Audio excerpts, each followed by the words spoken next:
nosotros siempre tratamos, en base a tantos temas que hablan de esta complejidad que tiene la vida comunitaria, la vida social, de poder contactarnos con gente que es especialista en distintos terrenos. Y en este caso les voy a presentar a una abogada, ella es de la ciudad de San Francisco, es la doctora Mónica Gili, a quien le doy los muy buenos días. Mónica, buen día y bienvenida también aquí a FM Vive.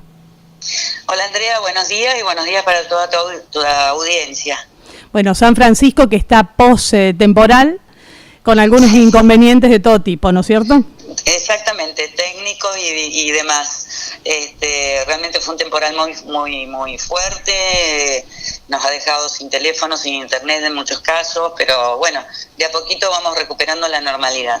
Muy bien, bueno Mónica, como abogada no sé si te ha tocado ya también actuar, tanto sea en alguna situación que está vinculada con esto que surge luego de la denuncia a Juan D'Artés en esta exposición, esta denuncia mediática también que se realizó.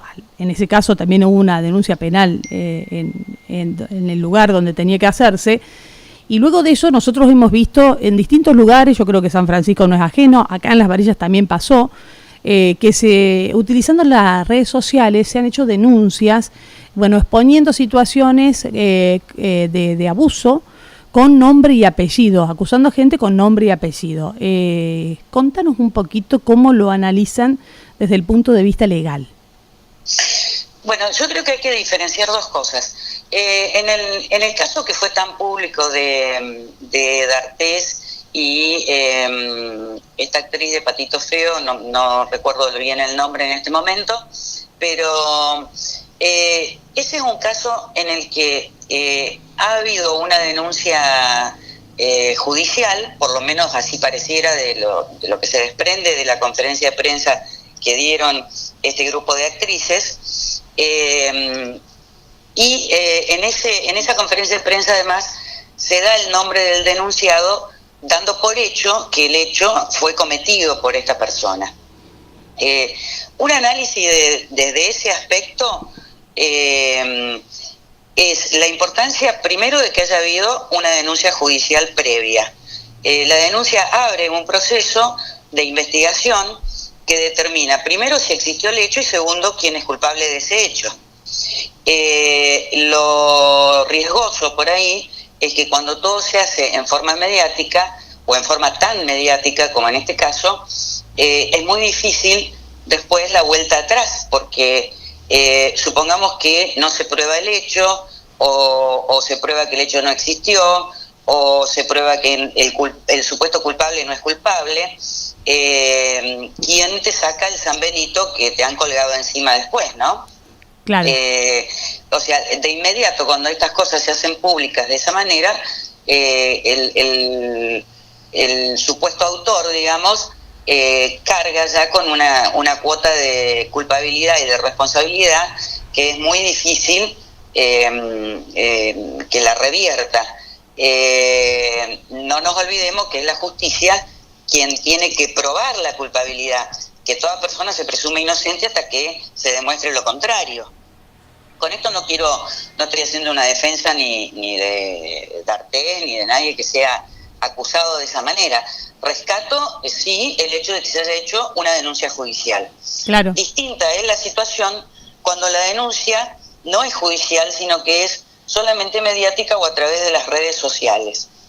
Y digo que es distinta porque en ese caso, se pueden disparar distintas consecuencias hacia quienes las efectúan, que muchas veces ponen su nombre verdadero en la denuncia, pero muchas veces se crean un perfil falso para denunciar con nombre y apellido, inclusive publicando fotos, etcétera, a personas que no han tenido nada que ver en el hecho. O que a lo mejor tuvieron que ver, pero que al no haber denuncia judicial no lo podemos saber con certeza. Claro, y mientras tanto no está probado el hecho, no hay un hecho probado. El mecanismo tiende a probar primero si existió o no existió el hecho y después quién es el culpable de ese hecho. Uh-huh. En San Francisco tuvimos un caso muy sonado hace un par de años atrás, con el tema de el maltrato animal con Chocolate, que es un caso que se hizo famoso sí.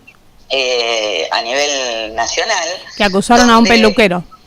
Exactamente, pero previamente escracharon por redes sociales a una persona que no tenía nada que ver y que recibió una paliza terrible cuando no había tenido nada que ver con el hecho. Alguien puso su foto, dijo, este fue, y bueno, y hubo gente que lo atacó y lo agredió físicamente y le produjo lesiones. Sí. Entonces, las consecuencias son, desde mi punto de vista, pueden llegar a ser graves desde el momento en que puede haber una agresión física a una persona que no sabemos si es culpable o no del hecho del que se lo acusa, pero además, respecto de la persona que hace la publicación, puede hacerse pasible de acciones por calumnias e injurias. La injuria básicamente es aquella imputación, digamos, que afecta el honor, el buen nombre y honor de una persona, pero la calumnia va más allá, porque la calumnia imputa un delito, la comisión de un delito. Entonces, me parece que ese tipo de denuncias que quedan en lo mediático, que dan nombre y apellido, que se difunden a través de las redes sociales, cualquiera que tenga una red social habrá visto que le aparecen en su Facebook o en su Instagram caras de personas que no conocemos con nombre y apellido, que a lo mejor son de, no sé, de Salta, Formosa o de Santa Cruz, y dicen fulanito de tal es un violador, es esto, es aquello, es un abusador, etcétera, etcétera. También han ocurrido casos de agresiones a personas que han sido reconocidas a través de estas redes sociales, y generalmente, como no hay una denuncia previa y no se puede llegar a una conclusión en un proceso penal, que es el debido proceso legal, todo queda en la nada, pero en definitiva, ese quedar en la nada hace que el acusado no pueda revertir luego nunca más su situación, porque siempre va a ser mirado como el abusador, el violador, el violento, cuando en realidad lo que debería hacerse es seguir el proceso legal correspondiente. Uh-huh.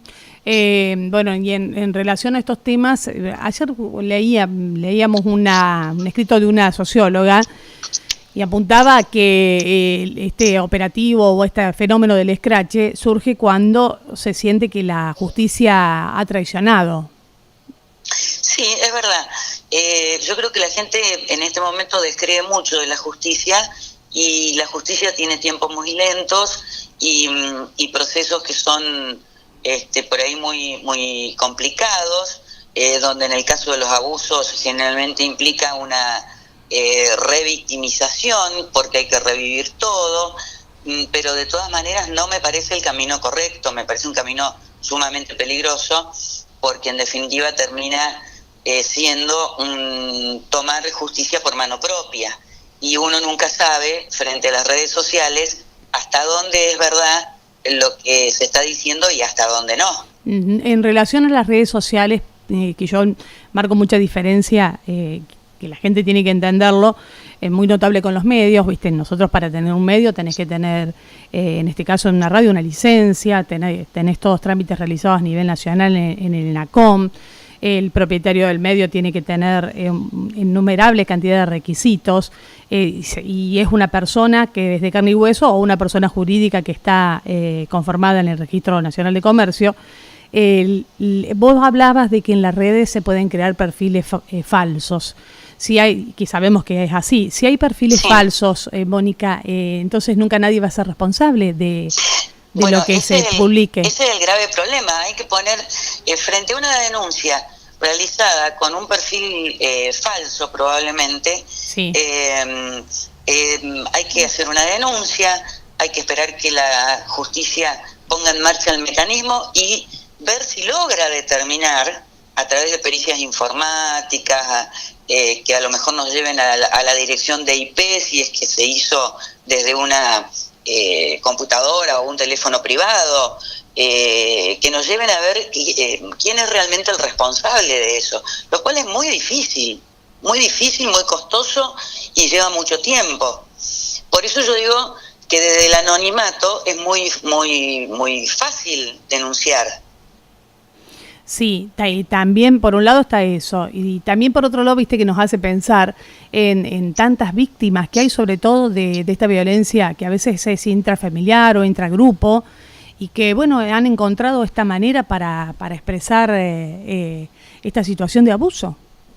En general los casos de abuso, yo te diría que en un 98-99% se dan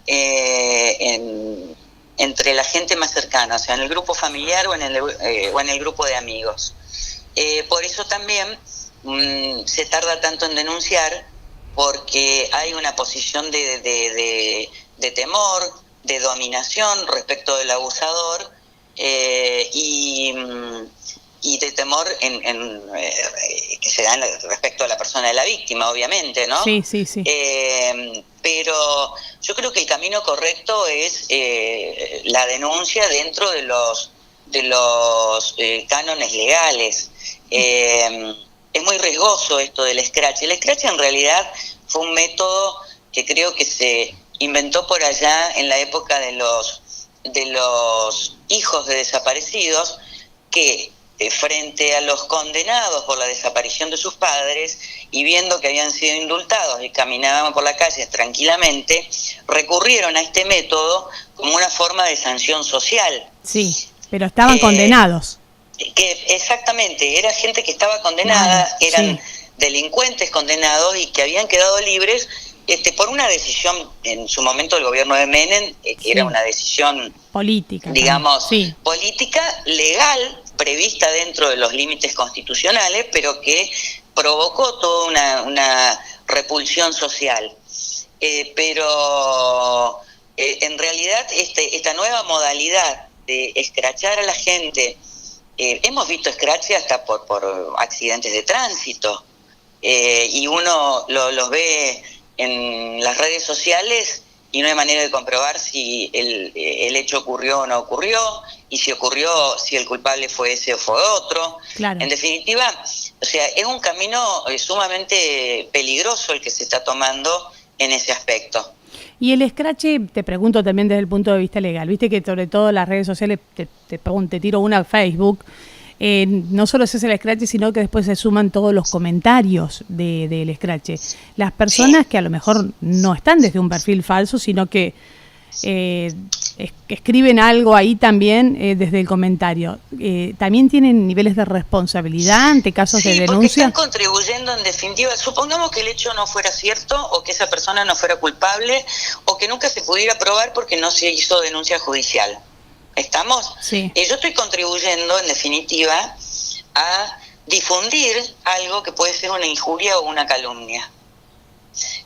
Ustedes como periodistas y como propietarios de un medio saben que frente a una acusación calumniosa o injuriosa que pueden publicar ustedes, aun cuando la acusación no sea por parte de ustedes mismos, sino a través de otra tercera persona, que es la que la realiza, ustedes al difundirla tienen una responsabilidad como medio. Sí, sí. Entonces, en este caso, aquel que lo comenta, lo comparte, lo publica, en definitiva, está dando por cierto que esa situación existió. Por lo tanto, también es responsable. Bien. Sí, viste que somos responsables también de todas nuestras expresiones, eso es muy importante, la gente tiene que tener en claro también. Exactamente, de las expresiones propias y de las que ayudamos a difundir. Claro, compartir un estado, perfecto, claro, muy bien, para tenerlo en cuenta. Estoy hablando de situaciones obviamente como estas, que son graves y delicadas, ¿no? Yo te puse ese ejemplo de lo que ocurrió en San Francisco hace unos años atrás con una persona que fue agredida físicamente porque a alguien se le ocurrió colgar su foto en Facebook y decir, esta es la persona que despellejó vivo a un perro. Claro. Y esa persona fue agredida físicamente, concretamente, y para hablarlo en términos comunes, lo molieron a palos. Mira vos. ¿Y esa persona, después, sabés si presentó después alguna demanda? No sé, pero sí sé que o sea, hubo alguna denuncia, sí. No sé en qué terminó todo eso, porque hay que ver si también vos lográs identificar a quien te agredió.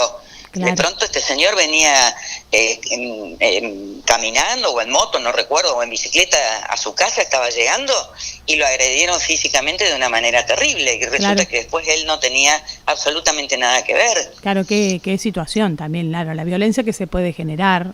Exactamente, por eso yo digo que el camino es sumamente peligroso, porque de pronto vos te encontrás con uno de los escrachados y ¿cómo reaccionás? Claro.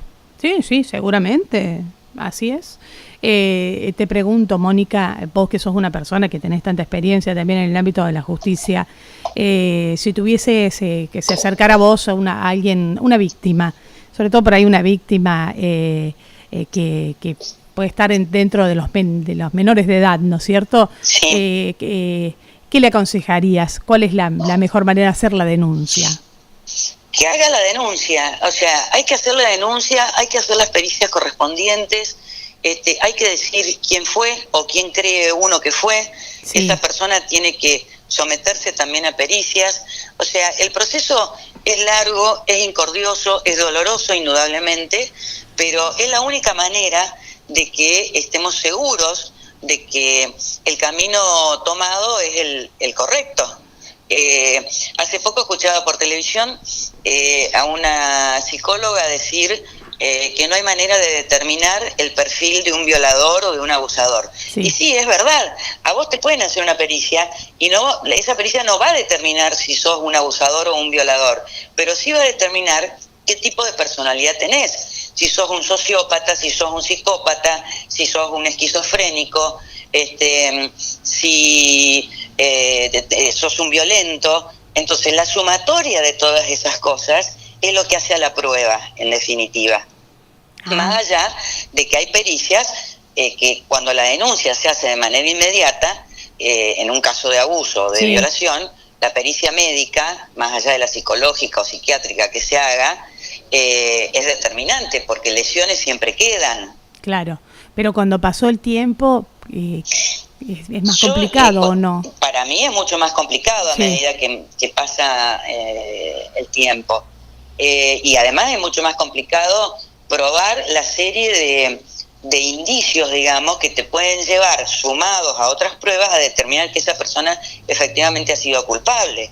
Claro. Porque, por ejemplo, en el caso que comentábamos recién, de la denuncia de las actrices, yo creo que, bueno, las declaraciones de D'Artés han sido bastante infelices, por decirlo de alguna manera, porque si él hubiera dicho, qué sé yo, respecto de un año, de un hecho que ocurrió 10 años atrás, si él hubiera dicho, yo no me acuerdo dónde estaba ese día, o qué estaba haciendo ese día, me acuerdo que estaba, qué sé yo, en Nicaragua, o no recuerdo en qué país, bueno, es distinto. Claro, sí. Hasta desde esa perspectiva hubiese podido poner duda en la existencia misma del hecho. Claro, o sea, estoy acostumbrada como abogada a ponerme de los dos lados para analizar qué tengo que decir o qué me pueden contestar. Y yo cuando lo escuché realmente dije, bueno, a ver, ¿cómo te acordás fehacientemente de lo que estabas haciendo, no sé, el 18 de diciembre de 10 años atrás? ¿Podrás acordarte por alguna razón en especial, de que ese día estabas en tal o cual lugar, porque estabas en otro país? Pero ¿cómo recordás a esa hora dónde estabas, si estabas durmiendo, si estabas despierto, si estabas tomando algo en un bar? Es muy difícil eso. Claro. Entonces, creo que esa declaración a él verdaderamente lo complica, pero más allá de este caso, que es uno de los casos, es indudable que el único camino para que la gente no tome justicia por mano propia y que estemos todos tranquilos respecto de las acusaciones, es hacer la denuncia y que se ponga en marcha el proceso judicial. Sí, eso es fundamental. Hay un montón de situaciones en el medio a veces que pueden hacer que esto no sea tan viable, ¿no? Yo me pongo a ver a veces familias que no acompañan a una víctima porque tiene que ir a denunciar a alguien muy cercano de la misma familia. Sí, o porque no le creen. Claro, porque A mí no le me cree. ha tocado atender hace muchos años atrás por otra cuestión a una persona que a una mujer específicamente que me vino a hacer una consulta por otro tema y bueno, y hablando me comentó algo sobre su concubino. Yo le dije, bueno, ¿dónde está? No, está preso. Y le digo, ¿pero por qué está preso? Porque en realidad a esta mujer le habían quitado la tenencia de su hija. Sí. Lo digo porque hace muchísimos años atrás de esto. Y le digo, ¿y a vos por qué te quitaron la tenencia? Porque mi hija acusó a mi marido, le decía ella, de haberla violado, de haberla abusado. Bueno, le digo, ¿y dónde está él? Está preso, está condenado, me dijo. Y ella estaba juntando dinero en realidad para plantear un recurso porque ella estaba convencida que su hija mentía y la justicia le había sacado ya la tenencia de la hija y se la había dado al padre. O sea, obviamente que son situaciones muy, muy delicadas, muy desgraciadas para el que le toca vivirlas, sí. Pero no me parece que la vía sea únicamente el escrache mediático. Una cosa es difundir una información y decir, Juan Pérez fue condenado por violación o por abuso, etcétera, etcétera. Y otra cosa es decir, sin denuncia, sin proceso judicial, que Juan Pérez es un violador, un violento, un abusador. Claro, bien. No se incurriría en delitos si se hace la denuncia y se difunde el hecho de que se presentó denuncia para tal persona. Claro. Claro, porque vos estás difundiendo una noticia, estás difundiendo un hecho que sí. Que es verdad, tiene un sustento legal. Claro, es verdad. Yo no digo que las denuncias mediáticas que se están realizando en este momento, mediáticas o más que mediáticas, diría a través de las redes sociales, sean mentiras o sean todas mentirosas, pero muchas veces detrás de un perfil falso alguien es capaz de por cuestiones de broncas hacia otra persona, efectuar una denuncia de este tipo al solo fin de perjudicarlo. Y bueno, ¿y esa persona cómo se defiende? Sí, se le recomplica defenderse, se le complica. Sí. Claro, porque después todo eso se difunde, va pasando de red en red y pasa el tiempo y nadie hizo la denuncia y nadie dijo nada y vos seguís siendo el acusado en definitiva. Sí, viste que se habla de linchamiento. Es que son verdaderos linchamientos. El linchamiento en realidad es un término que es el tomar la justicia por mano propia contra un delincuente. Pero en realidad son verdaderos linchamientos mediáticos. Claro. Sí. Lo grave es que no hay intervención judicial en el medio. Y no puede haberla en estos casos en la medida en que no haya denuncia, porque estamos hablando de delitos de instancia privada. El delito de instancia privada no es perseguible de oficio por el fiscal. No puede ir él. Pero necesita de la denuncia de la víctima. Y la calumnia sí, ¿no? O sea, puede actuar ahí. No, la calumnia es un delito de acción privada. También. La injuria y calumnia es un delito hay tres clases de delitos, digamos, de acciones, mejor dicho, en el proceso penal. La acción privada, como la injuria o la calumnia, es algo que vos iniciás y podés desistirla en cualquier momento. O sea, podés decir, vengo a desistir de este proceso. Sí. Las acciones de instancia privada, como son el abuso, la violación, dependen para su investigación de que la víctima haga la denuncia. Una vez que la víctima hace la denuncia, se pone en marcha el proceso penal y no se finaliza, por más que la víctima vaya y diga, quiero dejar todo así como está. Te hago una preguntita ahí, Mónica. Y después, perdón, ¿no? Sí. Para redondear. Sí. Y después están los delitos de oficio, investigables de oficio, que son aquellos que, por ejemplo, un homicidio, cuando el fiscal toma conocimiento, la acción penal se inicia de oficio. Bien. Te hago una pregunta en relación a eso que decías de que la víctima tiene que hacer la denuncia. Si la víctima es menor de edad, ¿también la tiene que hacer ella o lo puede hacer el padre o la madre? No, están obligados a hacerla. Los que tienen conocimiento de este tipo de delitos que recae sobre menores de edad están obligados a denunciarlo. A la persona que tiene conocimiento. Ejemplo, te pongo una docente en un colegio. ¿no es cierto? Sí, sí. Le viene una alumna y le habla al docente, al directivo. Tiene que denunciarlo. Bien, y le dice O debería denunciarlo. que tiene una situación de abuso en la familia, lo tiene que denunciar. Debería denunciarlo. El problema es... ¿Qué situación, no? Claro, ahí está. El problema es que muchas veces no se denuncia porque, en definitiva, vos decís, vos llamás a la madre o llamás al padre... Te lo niegan. Y te lo niegan y te gritan, te maltratan. Te agreden. Sí, seguro. Imagínate. Entonces, bueno, la madre esa nomás que vos contás. Claro, que haya gente que tiene temor de hacer ese tipo de denuncias. Claro. O lo mismo los vecinos frente a situaciones de violencia familiar que muchas veces son víctimas los menores. Sí. Si uno tiene conocimiento de eso, debería denunciarlo. Bien. Si no lo denunciamos los adultos, ¿incurrimos en un delito? En materia de violencia familiar estamos obligados a denunciarlo.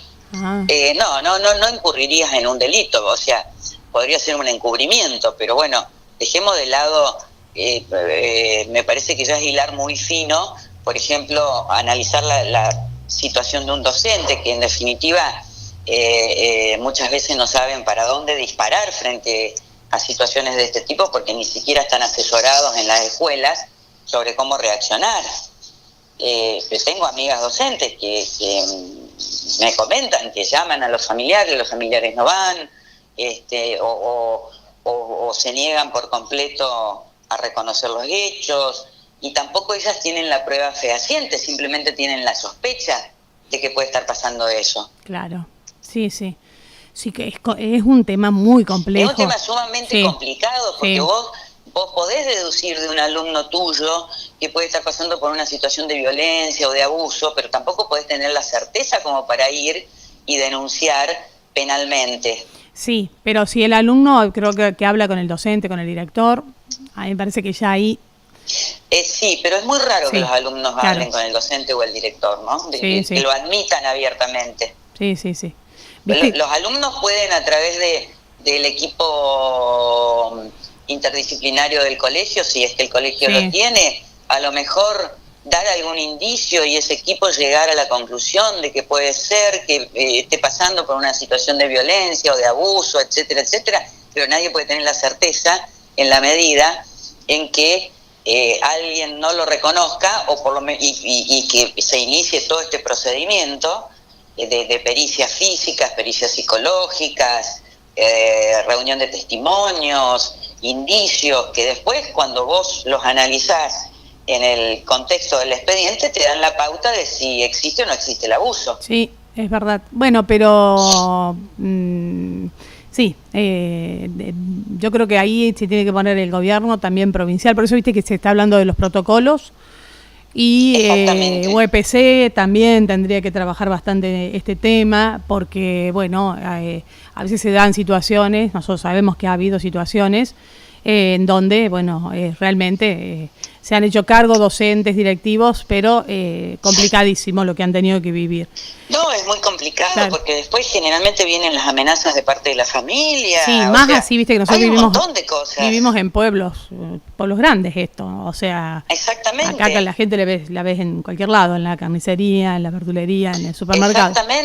Exactamente. Sí. Te pregunto, Mónica, porque también ha surgido en relación a esto, viste, dentro de las características de las situaciones que se van analizando, este tema de las relaciones sexuales con menores de edad. Sí. ¿Hasta dónde son lícitas, hasta dónde son ilícitas, en el caso de los mayores de edad? En el caso de los mayores, vos tenés una edad determinada, que no recuerdo en este momento si son 13 o 16 años, que están contemplados en el Código Penal, ¿no? Claro. Yo en una de las declaraciones, viste, todo lo que se habla del caso acá de Artés, viste, decían, bueno, 16 años es estupro, hablaban así, viste, también Lo que pasa en los paneles, ¿viste? En el caso son 13 años, me parece. Uno puede considerarlo un abuso porque la víctima quizás, digo quizás, pero en realidad te diría seguramente, no puede consentir libremente, sí, porque no tiene una edad... 13 años es hasta 13 años es violación. Así la víctima vaya ella, digamos, claro, ella porque o él. Vos considerás que no tiene edad suficiente como para discernir el acto o la gravedad del acto.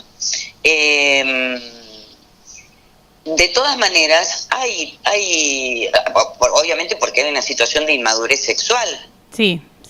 Respecto del victimario. De todas maneras, hay contradicciones en nuestra legislación, ¿no? Porque el nuevo Código Civil, por ejemplo, a los niños de 13 años les permite decidir sobre ciertos tratamientos médicos que para mí es una barbaridad prescindir del consentimiento de los padres. Que ese, bueno, podría ser tema para otra cosa, no importa, pero lo traigo a colación porque digo, bueno, a ver, a los 13 años tenemos capacidad para algunas cosas y no tenemos para otras. De todas maneras, me parece que en cuanto a la integridad sexual, es indudable que una persona de 13 años no tiene capacidad para discernir adecuadamente el acto que está llevando a cabo con una persona mayor. Yo creo que sí, comparto totalmente. Que le lleva mucha edad y puede tener mucha más experiencia y que se abusa de esa posición de alguna manera dominante que tiene respecto del menor. Y estoy hablando aún de relaciones sexuales consentidas, ¿no? Dejemos de lado ya el caso del abuso. De lo que conocemos comúnmente como violación o abuso, porque hoy la violación en sí está tipificada dentro de lo que son considerados los delitos de abuso. Con acceso carnal es violación, sin acceso carnal es abuso. Después, bueno, hay distintas agravantes, abuso simple, abuso agravado, bueno, no vamos a entrar en detalles respecto del tema, pero obviamente que esa persona menor de edad está en desventaja frente al mayor. Sí, qué situaciones, ¿no?, que se van mostrando, ¿viste? En base a todo esto. Personas, por eso he visto muchas chicas que dicen, yo era chica y yo creí que esto era normal o que la culpa era mía. ¿Por qué? Porque su falta de madurez los lleva a no poder discernir si el acto que están llevando a cabo contra su cuerpo, en definitiva, es correcto o no es correcto. Sí. Mónica, está llevando a cabo un mayor, ¿no? Me estoy hablando. Un mayor, está muy bien. Te hago una pregunta, y desde el punto de vista de lo civil, de la justicia, del Código Civil, ¿la víctima puede pedir un resarcimiento? Sí, dentro del proceso mismo penal. Bien. Sí. ¿Es así? Sí, indudablemente es así. Bien, o sea que, viste, lo que no se puede controlar desde el punto de vista de lo que está bien o está mal, capaz que se controle más rápido cuando aparezcan los juicios. Exactamente. Pero de todas formas, para pedir ese resarcimiento tiene que estar probado el hecho y el autor. Bien, o sea, primero viene lo penal y después viene lo civil. Bien. Que vos denuncies un hecho, que el hecho no haya existido, con lo cual hiciste una falsa denuncia. Si el hecho no existió y vos lo denunciaste a sabiendas de que el hecho no había existido, es una falsa denuncia. Ahora, puede haber ocurrido un hecho que vos denuncies como abuso, supongamos, pero que después no se pueda probar o no tipifique como abuso, o que no tipifique como abuso con acceso carnal y sí como abuso simple. El delito penal debe encajar perfectamente en el tipo que describe la ley. No es más o menos. ¿Me entendés? No sé si me explico. No, sí te entiendo. O sea, el delito establece un tipo y el hecho debe encajar perfectamente en el tipo que describe el Código Penal. Si no, no es ese delito. Claro. Bien. Puede ser otro o puede no ser delito. Bien. También. Dependerá de las circunstancias. Y todo para comprobarse tiene que tener sus correspondientes pruebas y peritajes. Por supuesto, claro, bien. Exactamente.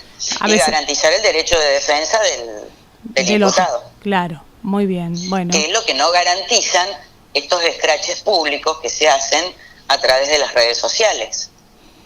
Y no, claro, no hay presencia del procedimiento judicial.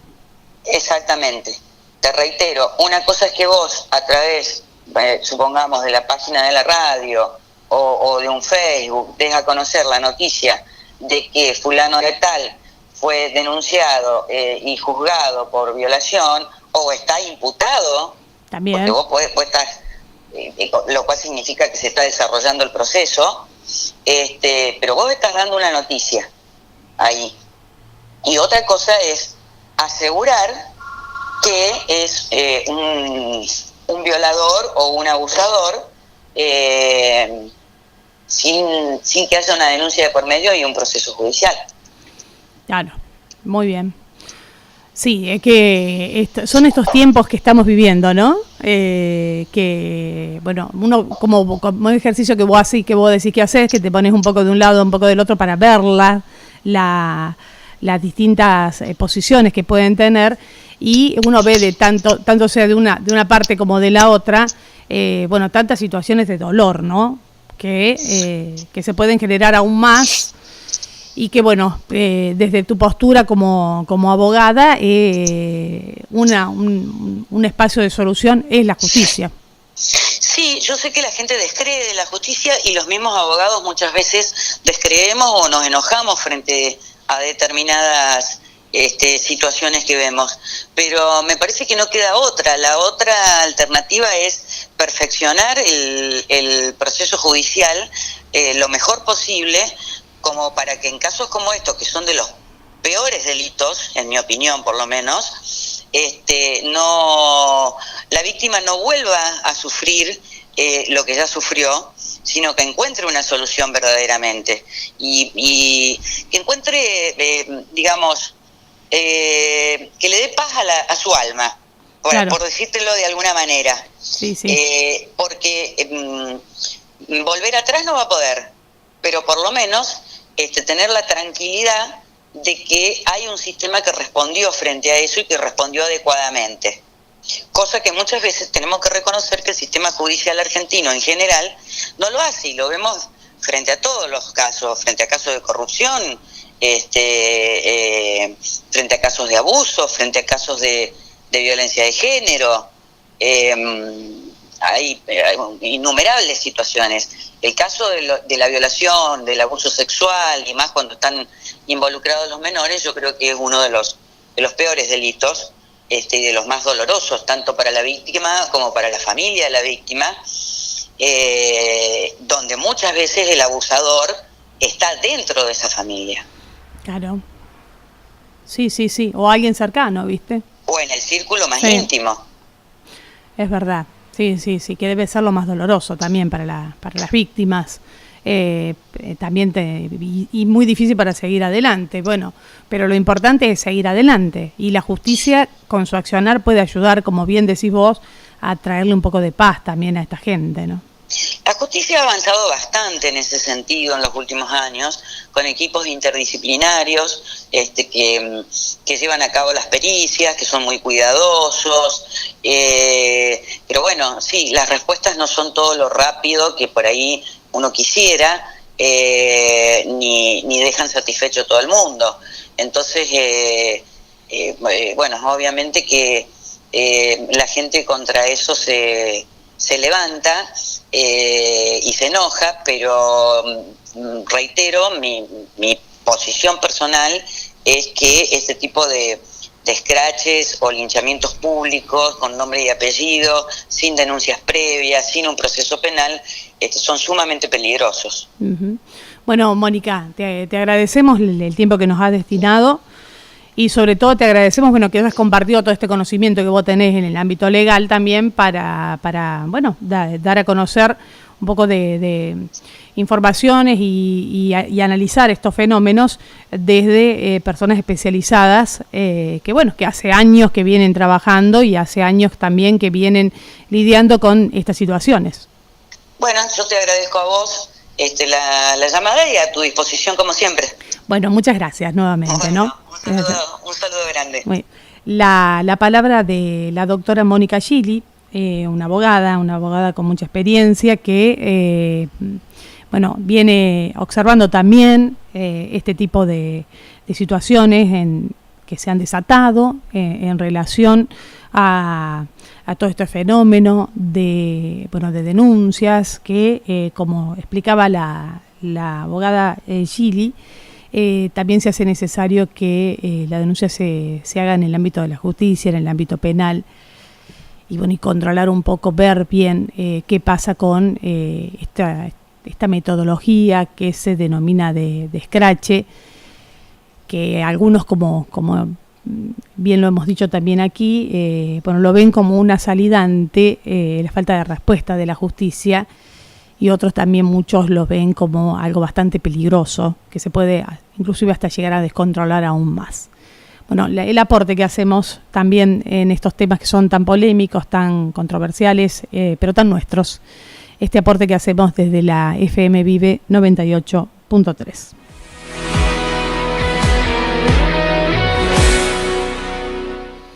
Nos vamos nosotros a seguir con nuestra tarea periodística y nos reencontramos en horas de la tarde aquí en la tarde de FM Vive 98.3.